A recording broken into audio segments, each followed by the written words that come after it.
Everyday vibes চ্যানেলে আপনাদের স্বাগতম। সবাই কেমন আছেন? আশা করি সবাই ভালো আছেন। আর আপনাদের দোয়ায় ও আশীর্বাদে আমিও ভালো আছি। তো দেখুন, আমার ছেলে আর আমি দুজন স্কুল থেকে বাসায় যাচ্ছি। অনেকটা সময় ছিলাম। আজকে ওদের খেলার প্র্যাকটিস হচ্ছিল, যার কারণে বাসায় যেতে একটু দেরি হলো। তো যাই, দেখি মা কী করতেছে। তো বন্ধুরা, বাসায় তো চলে এলাম। এই তো ছাদে চলে এসেছি। তো সবাই কাজে লেগে গেছে। মা তো দেখি রান্না করতেছে, আমার যা কোটাকাটি করতেছে। তো দেখুন আপনারা, তো দেখুন এই যে কলই শাক আনা হয়েছে। আপনারা কী শাক বলেন এটাকে? তো এটা খোটা হয়েছে, পরিষ্কার করে নেওয়া হয়েছে ধুয়ে। এখন ওইগুলোকে কুচাচ্ছে, একদম ঝিরিঝিরি করে কুচাতে হবে। এই তো দেখুন, তো এই দেখুন কিভাবে কুচাতে হয়। টাইট করে মুঠি করে ধরবেন, আর বটিটা অনেক ধার দিয়ে নেবেন। বটি অনেকে কাচি দিয়েও কুচায় খুব সুন্দর করে, যারা পারে আর কি। একদম ঝিরি করে কুচোতে হবে, যেন রান্নার সময় খুব তাড়াতাড়ি রান্না হয়ে যায়, চট জলদি। নাহলে কিন্তু সবুজ শাকটা কিন্তু হলদে হয়ে যাবে। সাথে মটরশুঁটি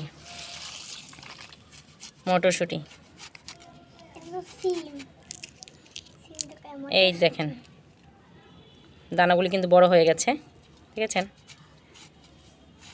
মটরশুঁটি অনেকে কাঁচাও খায়, ভালো লাগে, মিষ্টি মিষ্টি লাগে। আর অনেকে আমরা ভাজা করে মুড়ি দিয়ে খাই, একদিন দেখাবো আপনাদের। তো দেখলাম মা রান্না করছে, রান্নাঘরে ভাজি বসিয়েছে, আলু দিয়ে ফুলকপি দিয়ে ভাজি, ও আলু দিয়ে করলা ভাজি। তো দেখুন ভাজা হচ্ছে। এইদিকে আবার মাছ এনেছে, অনেকে বেলে মাছ বলে, আমরা বাইলা মাছ বলি। দেখেন, এই মাছটা খেতে কিন্তু দুর্দান্ত লাগে, অনেক স্বাদ লাগে রান্না করলে। তো দেখাবো আজকে কীভাবে বাইলা মাছ রান্না করতে হয়, সঙ্গে থাকুন। তো মাছ নিয়ে বসে পড়েছি, এখন মাছগুলোকে কেটে নিব। এই যে কাটতে অনেকটাই সময় লাগবে। মাছ কাটতে শুরু করে দিয়েছি। ছোট ছোট মাছ তো খাইতে যেমন স্বাদ, আবার কুটতে ধুইতেও কিন্তু কষ্ট আছে। তো যে জিনিসটা বেশি স্বাদ বেশি, সেই জিনিসটা আবার বেশি খাটনিও বেশি। তো এই তো মাছগুলো কুটছি, দেখি কতক্ষণ শেষ হয় কোটা।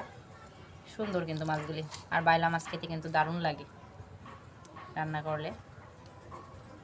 তো মাছগুলোকে কুটে নিই এক এক করে। মাছগুলি তো কোটা হয়ে গেছে, এখন ধুয়ে ভালো মতো পরিষ্কার করে নিব। এদিকে ইলিশ মাছ, এটা মার জন্য, মা আবার বাইলা মাছ খায় না। এই তো ধুয়ে কমপ্লিট করে নিই। মাছ তো কুটে ধুয়ে একদম কমপ্লিট, এই যে একদম সাদা দপদপ হয়ে গেছে। এদিকে ইলিশ মাছ, এই যে মাছের জন্য আলু মা কেটে নিয়েছে, জিরা বাটা, তার সাথে মাছে দেওয়ার জন্য টমেটো আর কাঁচামরিচ আর পেঁয়াজটা বাটা হবে। পেঁয়াজটা বেটে নিব, বেটে তারপরে মাছে দেওয়া হবে। তো মাছে মা হলুদের গুঁড়ো দিয়ে দিয়েছে, এখন দিবে লবণ আর হলুদ দিয়ে মেখে নেবে মাছটা ভালোভাবে।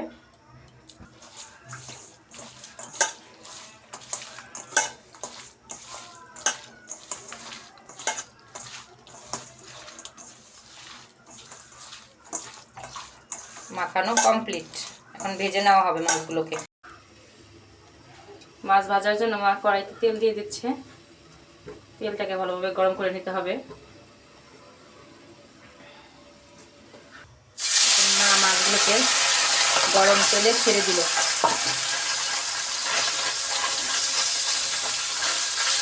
মাছগুলোকে পিঠে করে ভালোভাবে ভেজে নিতে হবে, বেশি কড়া ভাজাও যাবে না, আবার একদম হালকাও না, ভাজা হোক।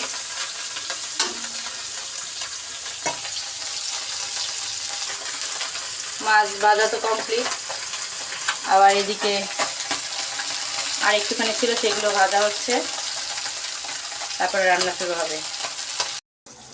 এই তো মাছ ভাজা সবগুলি। কড়াইতেই রান্না হবে এখন।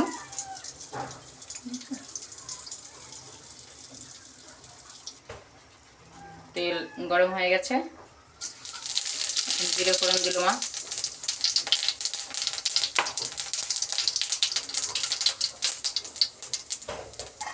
জিরে ফোড়ন দিলে তরকারিতে একটা ঘ্রাণ আসে সুন্দর, ভাজাটা জিরার একটা ঘ্রাণ আসে।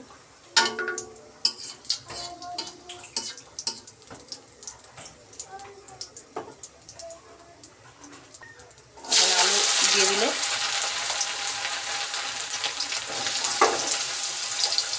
ছোট ছোট কুচি করা আলু। আলুগুলোকে ভালোভাবে ভেজে নিতে হবে।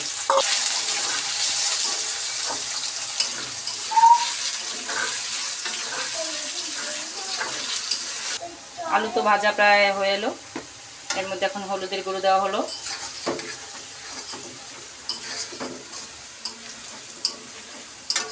তো আলু ভাজা হচ্ছে, হলুদের গুঁড়ো দেওয়ার কারণে কিন্তু আলুগুলো একটা সুন্দর একটা কালার এসেছে।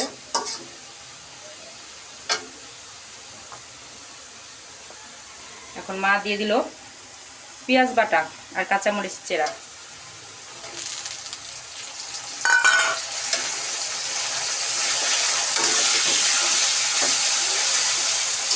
এখন এগুলোকে ভালোভাবে আলুর সাথে ভেজে নেওয়া হবে, পেঁয়াজ বাটাটাকে।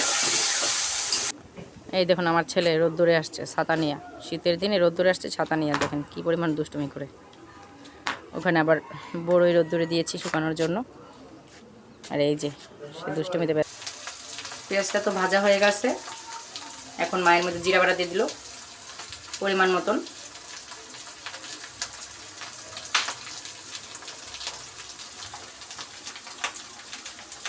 জিরা বাটা দিয়েও একটু ভাজা হবে মশলার সাথে। মা জল দিয়ে দিল মশলা কষানোর জন্য, আর পেঁয়াজ আর জিরা বাটা তো ভাজা হয়ে গেছে। তো জল দেওয়ার পর মা এখানে হলুদের গুঁড়ো দিল পরিমাণ মতন, এর সাথে এখন দিবে মরিচের গুঁড়ো, পরিমাণ মতন মরিচের গুঁড়ো দিয়ে দিল, যে যেরকম ঝাল খান। এখন মশলাটাকে ভালোভাবে কষিয়ে নেবে।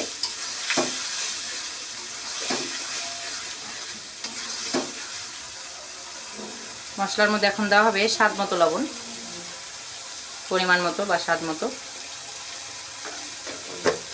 এখন এটাকে ভালোভাবে একদম কষিয়ে নেওয়া হবে, জানো খেতে দারুণ লাগে তরকারিটা। মশলা প্রায় হয়ে এসেছে কষানো, তেল ছিটছিট করছে দেখুন,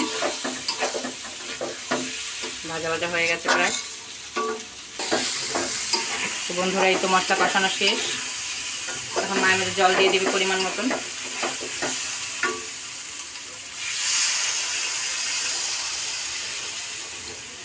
অল্প পরিমাণে জল দেওয়া হলো, বেশি দেওয়া হবে না। মাছটা একটু ভিজা ভিজা করে নামানো হবে, ফুটুক ঝোলটা।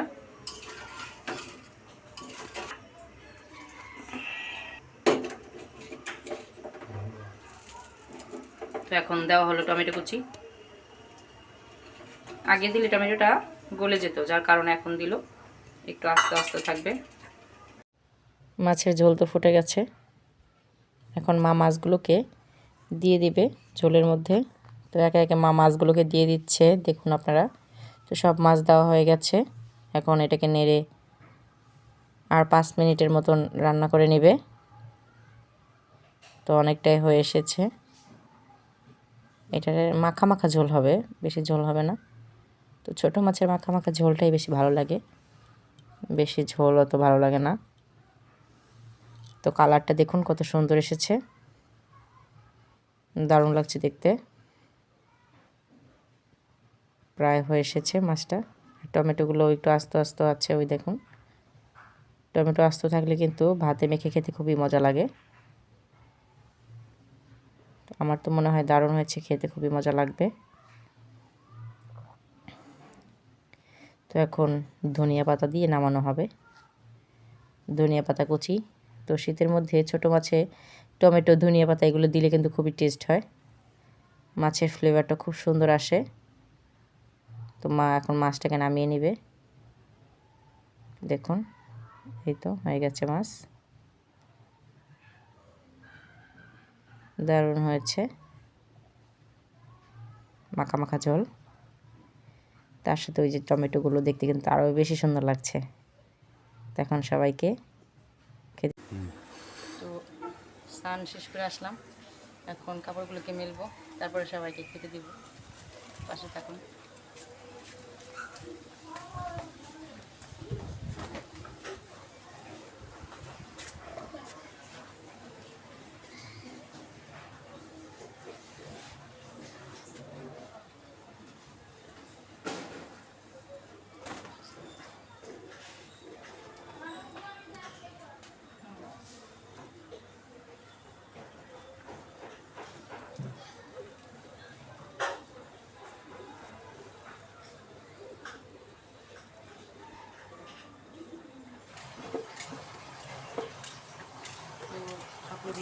কাপড়গুলোকে মেলে দিলাম, এখন শুকনোগুলোকে নিয়ে আসলাম, এখন সবাইকে খেতে দিই।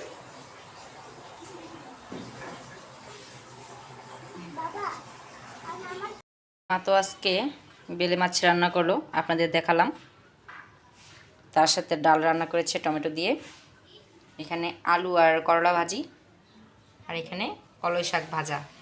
দেখেন কি সুন্দর হয়েছে ভাজাটা, তাই না? খাবার নিয়ে বসে পড়েছি, দুপুরের খাবার।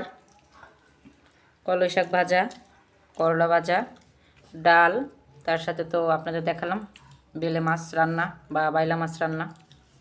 এখন খাবো কলই শাক ভাজা দিয়ে ভাত খাচ্ছি।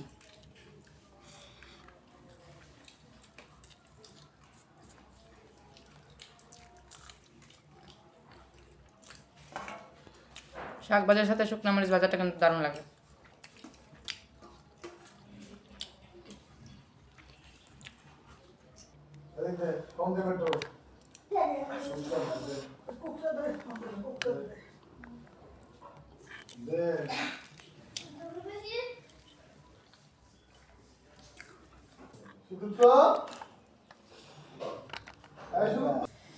এই তো বেলে মাছ দিয়ে খাচ্ছি, দেখেন।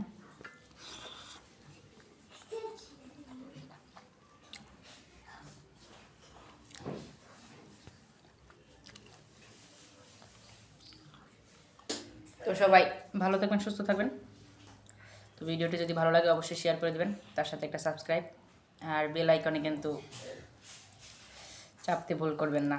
তো নোটিফিকেশন পাওয়ার আগে আপনার মোবাইলে চলে যাবে ভিডিওটি।